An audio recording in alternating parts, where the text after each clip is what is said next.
Decades after baby Jessica was rescued from a well, she explains her unusual story. But before we start, please take a moment to give this video a like, subscribe, and hit the bell so you'll never miss these great stories. The story of the girl dubbed Baby Jessica and her harrowing 58 hours underground is one that has stuck in the public's consciousness for over 30 years. Even with the saga's happy ending, the details that led up to the accident still leave us baffled. No longer a baby, Jessica is finally ready to confront the aftermath of the accident that changed her life, her rescuers, and the lives of everyone who watched her story unfold. All it took was a split second for Jessica McClure's life to change forever. The 18-month-old was toddling around her aunt's backyard on October 14, 1987, when the phone rang. Her mother turned to answer, and in that moment, Jessica fell. The well she tripped into was 8 inches in diameter and 22 feet below the ground. She was lodged deep into the well casing with one leg stuck high above her head. She started to cry, a sound that would symbolize one of the defining moments of the 1980s. All it took was word of mouth for the story to spread. Paramedics, police, and firefighters swarmed the backyard. It was a gripping story happening in real time, perfect for the 6 o'clock news.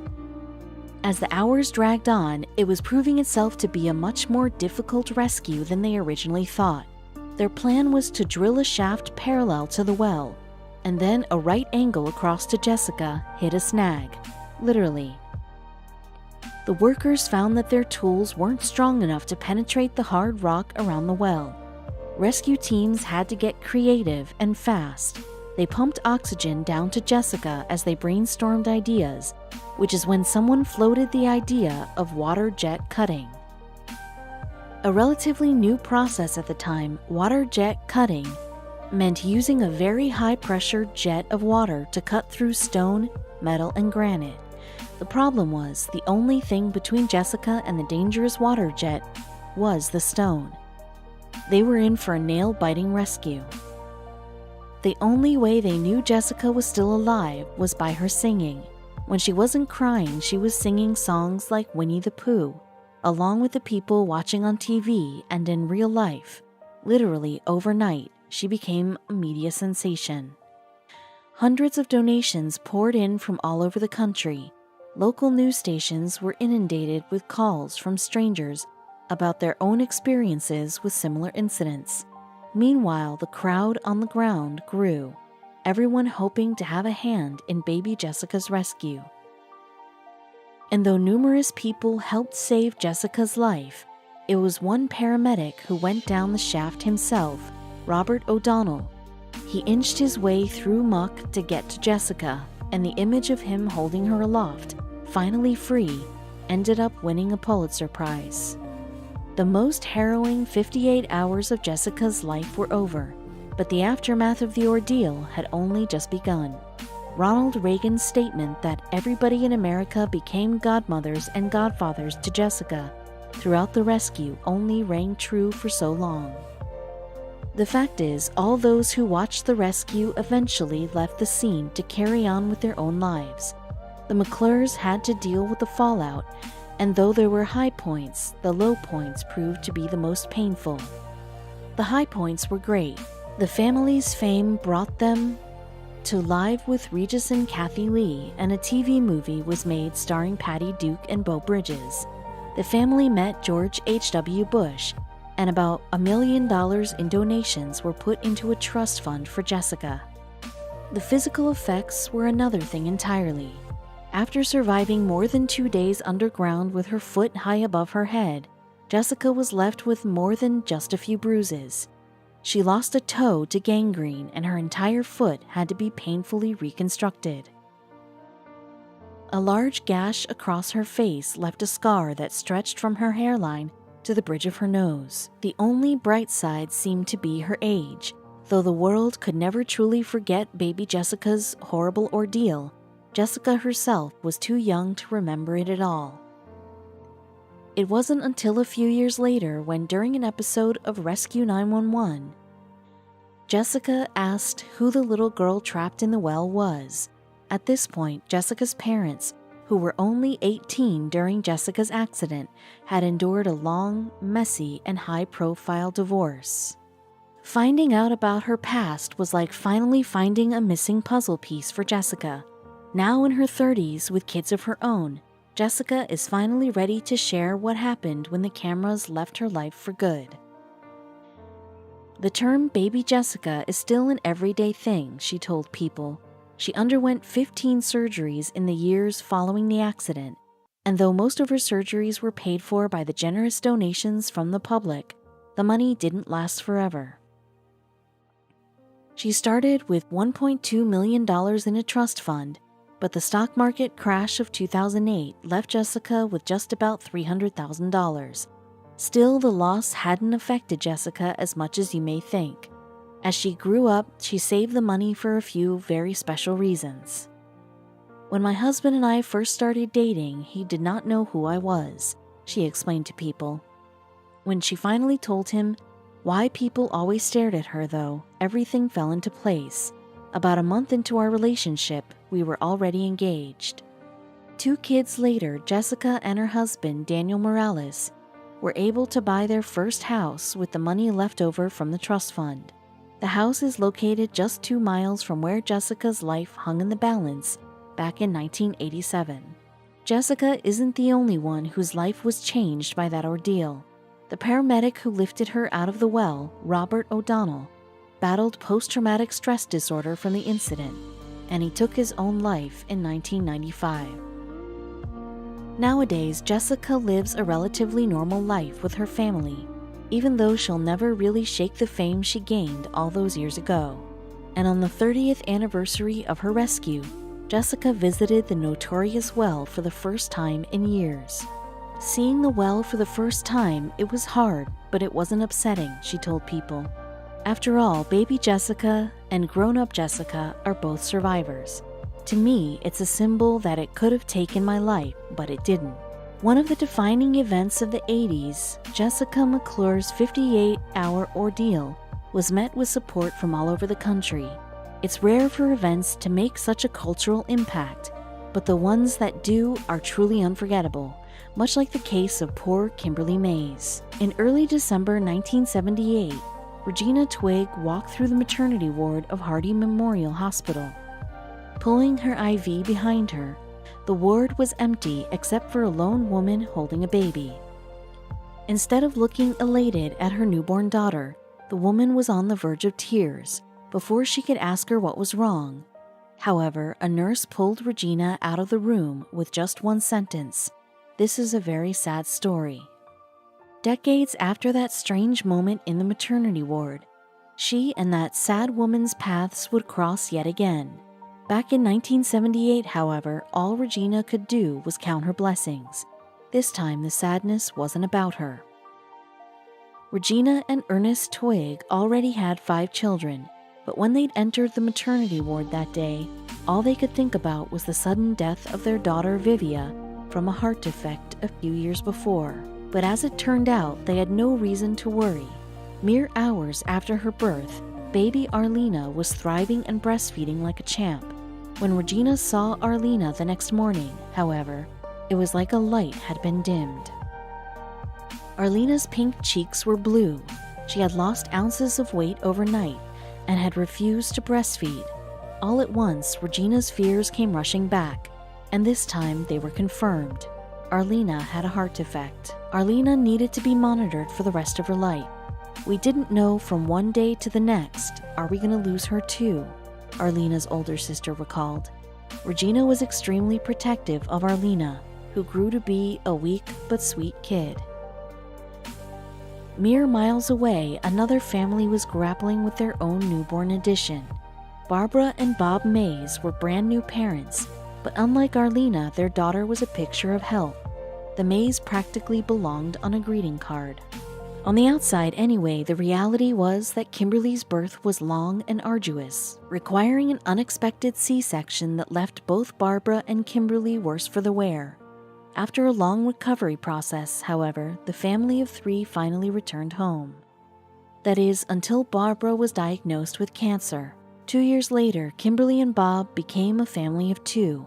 Bob remarried, and Kimberly seemed to live a privileged life, nothing like little Arlena from the other side of town. At just 9 years old, Arlena fell into a coma as a result of her disease and died soon after. The entire Twig family was devastated, until the doctor brought them news that left them more shocked than ever before. Arlena's blood work showed an unusual inconsistency. Her blood type was B. This normally wouldn't be a cause for concern, but since both Regina and Ernest were type O, the chances of them having a type B child wasn't just rare, it was impossible. The genetic tests confirmed it. Arlena, whom they'd raised as their own for almost a decade, was not their biological child. On top of the grief they felt over Arlena's death was a seemingly unanswerable question: where was their child? Little did they know she was right under their noses. The Twigs soon learned that only 2 baby girls had been in Hardy's hospital maternity ward the week of Arlena's birth, and after hiring a detective, they learned their daughter's name. It was Kimberly Mays.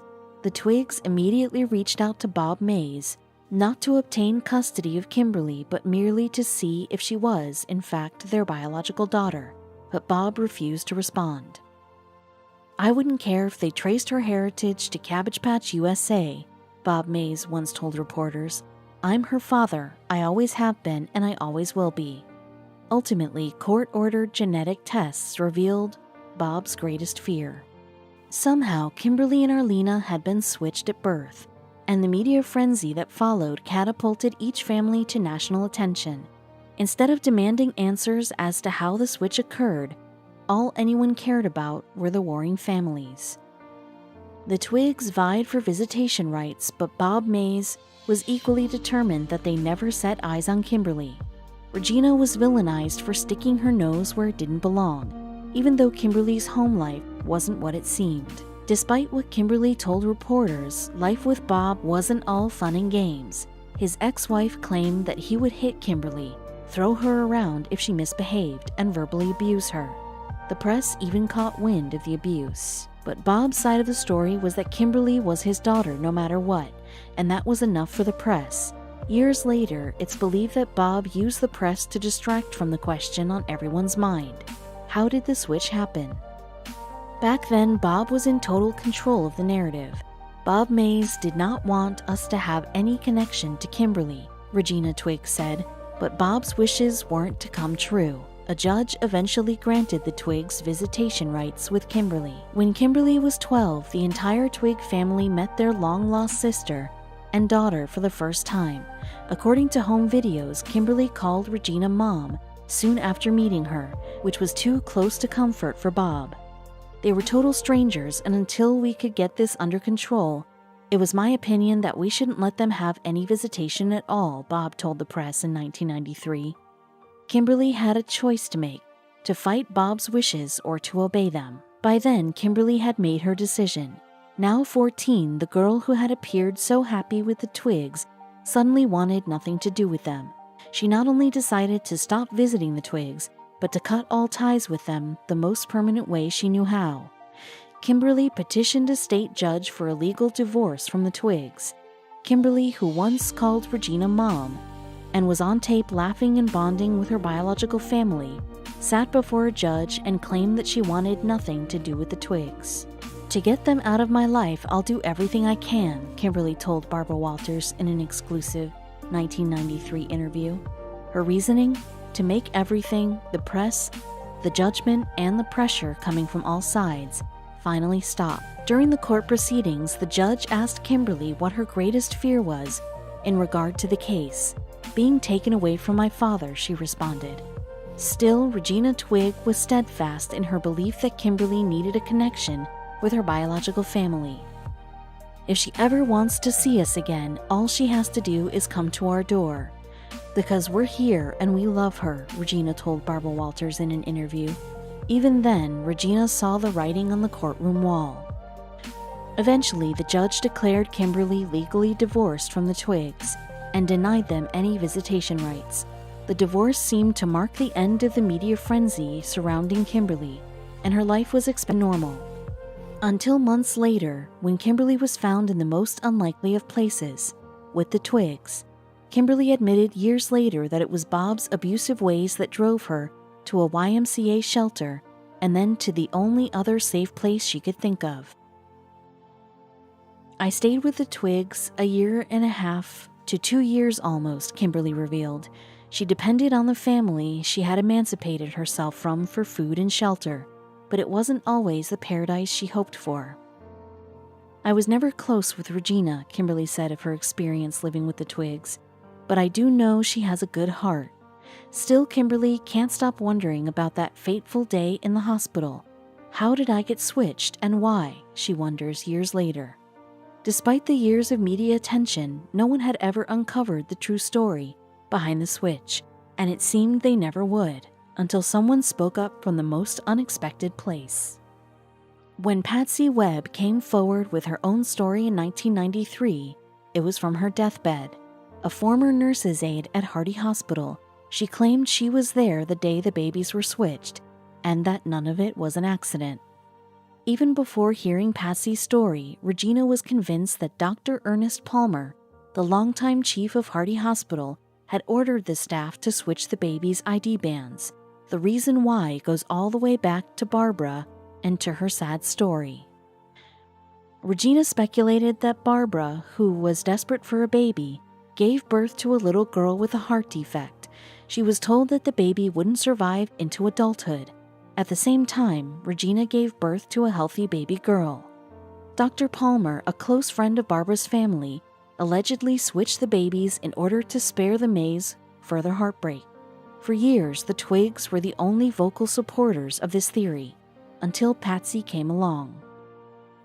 Dr. Palmer asked me to switch the bands on the baby and mother, Patsy revealed. She refused to do so, but she stayed silent because she didn't want to be fired. When Patsy's side of the story broke, the hospital shrugged her off. They claimed that Patsy was eccentric and unreliable witness, but her family and many reporters connected to the case felt that she was telling the truth, which she did, her son claims, in order to clear her conscience before she died. She never asked for money. She wasn't seeking any type of notoriety. She didn't want that, an attorney close to the case said. She wanted to tell her story and move on. Patsy's story could have turned the case into an entirely new direction. But because she only did one interview, Patsy's story never gained much attention, and Kimberly's own story ended the way it did.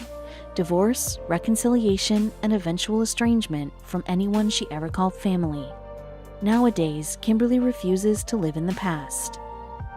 I wish I could turn back the hands of time on a lot of things, but I can't, Kimberly admitted as an adult.